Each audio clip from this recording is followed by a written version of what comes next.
Hello, and welcome back to A Walk in the Park, a monthly podcast from the City of San Jose's Parks, Recreation, and Neighborhood Services Department. I'm here with Luis Rodriguez. How are you today? I'm doing really good. That's good to hear. So can you tell us a little bit more about your role as a rec program specialist at Mayfair Community Center? Yeah, I've been overseeing youth programming at the Mayfair Community Center going on about maybe like 2 years now, a year and a half.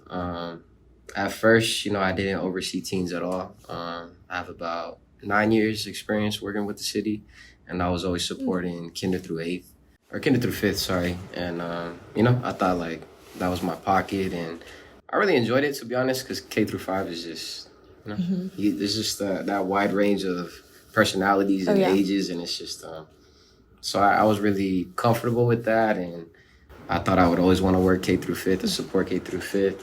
And when I was a senior recreation leader at Berryessa, I had the opportunity to support Piedmont Middle School, and that was my first time overseeing teens, working with teens, supporting them. And I didn't think I would, love it and fall into it as quick as I did, but it was just great. Teens just have a different mindset, obviously, than the younger ones. They have a lot of real problems going on, school, at personal life, at home. And obviously the younger ones do too, but the teens are more comfortable. Once they get comfortable with you voicing it, and it's just different. The conversations that you have with the teens are completely different. They just kind of hit more. But yeah, so started overseeing teens at Berryessa, realized, oh wow, like this is really something different, something cool, something that, I'm starting to love doing. And it just kind of grew from there, and I was lucky enough to be placed at Mayfair Community Center once I was specialist. And they don't have any K through 5 programs there, so they have camps as well, great camps for kids, but the ones that are there every day, the program running every day is Teen Center. So it's just been a great ride, building it up and supporting it the best way I can. What drew you to the field of working with teens? I know you started working with middle schoolers, but what specifically drew you to even work with kids in the first place? Working with kids, I feel like I'm an only child, but I'm the oldest grandchild in my family, so I've always had little cousins and stuff. And working K through 5th, like after school programs, I kind of noticed like, it's just like having a bunch of like little cousins around, and it was just really cool. I've always been really good at working with kids, and I think I had my friends who are still with the city, or not anymore, but they were with the city at the time, and they kind of mentioned opportunity. And I kind of jumped on it, and I thought it would be a good fit, and it was perfect. I feel like I'm in the right space now, and I've always have been ever since I started with the city. I knew that it was something that I wanted to do and continue to grow with the city as well. Yeah. So you play you have a big role in mentorship when it comes to these kids. So in your opinion, what role do teen centers play in helping young people feel a sense of belonging in their communities? I think that teen centers play a big role in teens feeling at home. I know, speaking from myself at Mayfair personally, a lot of our youth don't have good relationships at home. They don't have good relationships with teachers, some of them. And our teen center is really that space where they connect with not only myself, but my frontline staff. They have great relationships with them. They put a lot of trust in them. And I always make sure to tell my staff as well, because I know that they're in their second year supporting teens, and they're kind of not going through the motion, but finding their way. And I think when you're in that phase of your career or just supporting youth, you don't really stop and realize the impact that you're making. Like you kind of just working and enjoying work and getting away from your own issues and problems and being there supporting youth. But it takes, it took me years to realize, step back and realize, sometimes it takes years to realize the impact that you're making on the youth and things like that. So teen centers in general can be that space where teens could be themselves and they feel comfortable. And I let my staff know that as well, that, a lot of these teens are with us more than they are with their parents or, with their teachers at school and stuff like that. So I really try to hit home on that idea that, the difference that they're making, and it goes deeper than just coming to work and supporting teens. It's trust that you're building with them. Yeah, definitely. So what do you think it takes to build that trust with the teens? I tell my staff as well, I think it just takes time. You really don't there's no pamphlet I could give you or no rundown I could give you or presentation that's going to teach you how to support teens. You just really have to get into it. And if you have a true passion for it, then the time is kind of going to be your teacher. You're going to be in certain situations with teens. You're going to hear a lot of stuff with teens. And it's really just navigating through it and finding your way. But obviously, you have specialists that support you, supervisors that support as well. I always make sure to tell my staff, I have a lot of experience. I've seen it almost all, 10 years working with youth. You see a lot of good, a lot of bad. So they feel very comfortable coming to me with anything, but I always tell them that you're really not going to find your way or know how to support teens until you really just do it. Right. So last year was a big year for them, my staff.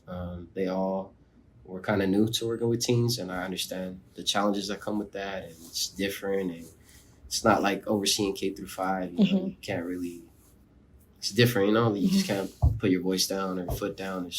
You have to navigate it a little different, police a little different. So last year I really just let them grow.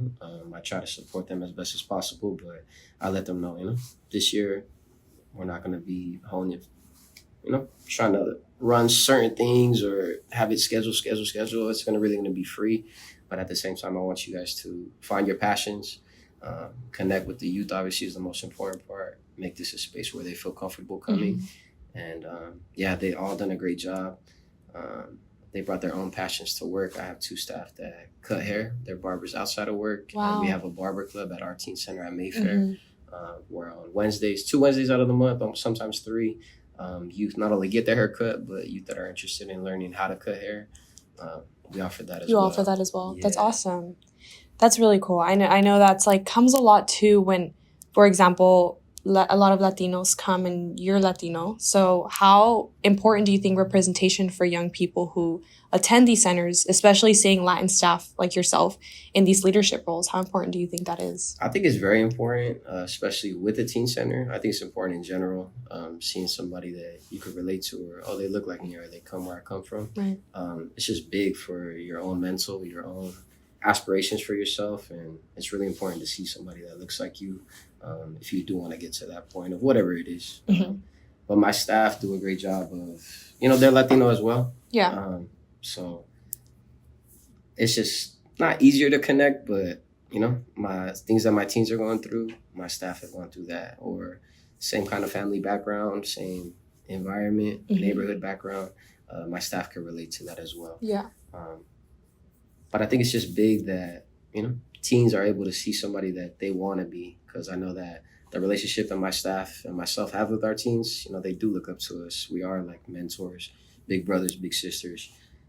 So I think it's just really big. And we hear it sometimes, like, oh, I want to be a staff here someday. Or, That's how awesome. did you get to that position? And, how do I start? How do I work for the city? And they're only like 12, you know what I mean? So Yeah. it's, we definitely see it. We definitely hear it. And it's great. I think every teen center should have representation. Obviously Latino representation, but just representation of staff and people that can relate to youth. And obviously Latino youth definitely need that, especially there at Mayfair. A lot of our youth have never really left their neighborhood. So us at Mayfair, I know citywide we do a great job, teen centers, of creating field trip opportunities and stuff like that. But, us ourselves, we've taken them to UC Berkeley. We've taken them upcoming. We have a college day at Santa Clara University where our youth will be missing school, excused absences. I have a good relationship with the principal and vice principal at Renaissance at Madison across the street. And we have a whole day planned. Our youth are going to spend the day at Santa Clara University, but meet Latino students who are studying in STEM engineering there. We have the Latina Student Union panel of students who are going to talk to our students and have Q&A and stuff. So we just have a lot of great opportunities to get kids out of their neighborhood, out of their comfort zone, and show them, not just ourselves at our center, people that look like them and, who are them really, but really important to just get them to different experiences, and they could see different faces of even more people that look like them, and just give them the confidence that, there are people out there who come from your neighborhood, are grew up in the same situation, circumstances as yourself, and they made it out. They made something of themselves. Yeah. I know. That's really good to hear, because I know, like, for example, me, I'm also Latina. So growing up, I thought getting all these opportunities was a privilege. So it's great to hear that you guys are showing them that it's not a privilege. It's something that, even though, you might not look like a certain person or whatever that might look like, you still can do what you do and, come to great positions like the one you have. So that's really good to hear. So my last question, what advice would you give to teens who are looking to get more involved in their community but may not know where to start? I would say starting with community centers in general. I think that every community center has events going on, volunteer opportunities, just opportunities in general to get out there and meet people, support. It could be tabling, it could be a resource fair, it could be a weekend event. Every community center kind of has their own stuff going on. And I really think that, checking in with the community center closest to you, they're going to have a bunch of opportunities for yourself to get involved or, just to support. But yeah, I think that would be the best way. Obviously, teen centers are a great start as well. Registering for a teen center. When you're enrolled in one, you could go to any citywide. So I just think those are probably the best ways, to be honest. That's awesome. So you might have some teens listening to this podcast that you currently work with. What advice would you give them? Really to just stick to it. I know that, being a teen is just so weird stage in your life. You're not a kid, but you're not an adult yet. And you got real life stuff going on, real life problems. But yeah, just stick to it, stick to the grind.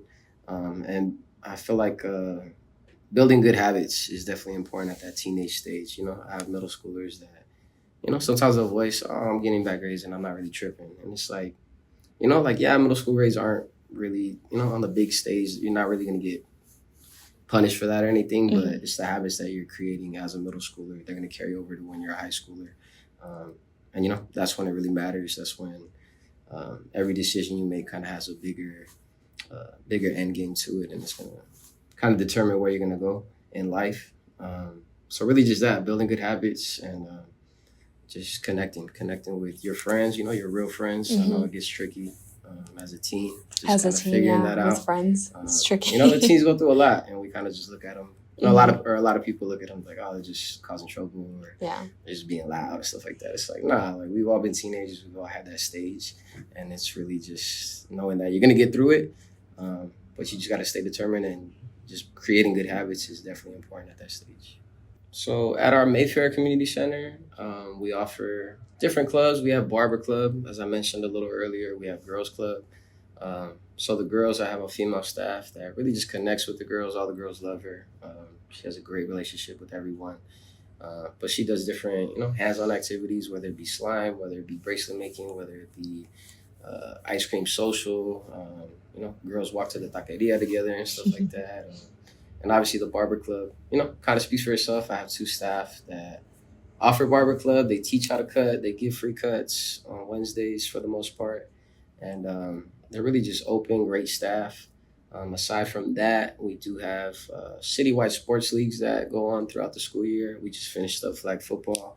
Volleyball's kicking up. We had like 25 to 30 girls at like tryouts yesterday. So that was good to see because we didn't have a team last year. After that, we have futsal season coming up, indoor soccer. That one's really popular with the teens. We have basketball after that. But aside from that, at Mayfair Teen Center specifically, it's really just one of the best teen centers, I think, in the city to really just be yourself and relax and be in a safe space with staff that are actually cool. You could connect with them and kick back, and they're just real. My staff have a lot of passion for the youth in our teen centers, and I haven't been to a lot of the teen centers, but I know for sure us at Mayfair, we care about what we do, and it shows in our work as well. At Mayfair, we do have clothing giveaways twice a year. We did that first last year. I think I had some clothes I wanted to donate. I was just kind of getting rid of my closet, and I was just like, I was going to give it to my teens, and I was like, I could probably hit up my people, my friends and stuff, and I'm sure they'll want to donate. And it kind of grew from there. To where, I got a bunch of donations from citywide, friends, family, staff. But yeah, it was just a good time. Obviously, it was like boutique style. So it's hung up. It's not like on the you know, Yeah, I'm not yeah, hating yeah. on the giveaway, but like when it's laid out on tables and stuff, it doesn't hit the same. It's kind of Yeah. a little janky. But yeah, so we have clothing giveaways. We have one coming up before Christmas break, December. We also have one at the end of the year before summer. We get a lot of good donations. Some of it's brand new. But yeah, it's just really a really good space, Mayfair, to come and feel safe, and you can kick back, and you're not gonna have to worry about any troubles that you have going on, in your personal life. It's a safe space. Yeah. Definitely a safe space, and it's a space where you could let your guard down, Mm-hmm. and feel comfortable with not only the other teams but the staff as well. Let's say there's a teen out there right now listening who is interested in joining. Where can you find more information on how to attend one of these teen centers? Or you could go to any community center in San Jose, and if you ask about the teen center, the front desk staff at every community center are going to give you more info on their site specific one. But if you ask about Mayfair, they'll connect you with Mayfair front desk or myself, direct line and stuff like that. But you could register at any center. You don't have to come to Mayfair to register for Mayfair. Each community center front desk has registration forms. It's a completely free program. Everything that we do is free. Nothing comes out of teens' pockets or parents' pockets. But yeah, any community center will give you the info that you need. If you want to come out to Mayfair, we're located kind of Story and King area by the Powell Stadium and the Del Rancho Golf Course, which is right there. We're kind of hidden on camera in the back across the street from Renaissance at Matheson. So, if you're not coming our way, you're not really going to see Mayfair Community Center. That's why a lot of people really just don't know that we're back there. And, they just don't know all the good stuff that we have to offer them. Yeah. All right. Well, that was it for me then. Thank you so much for being here and for giving us all this information and for all the work that you do. So this has been A Walk in Our Park featuring Luis Rodriguez. Thank you for being here. So that's all for today's episode. We encourage you to explore the many opportunities to connect and find your place in San Jose. For more information about city programs and events, visit our website or just follow us on social media at SJ Parks Direct.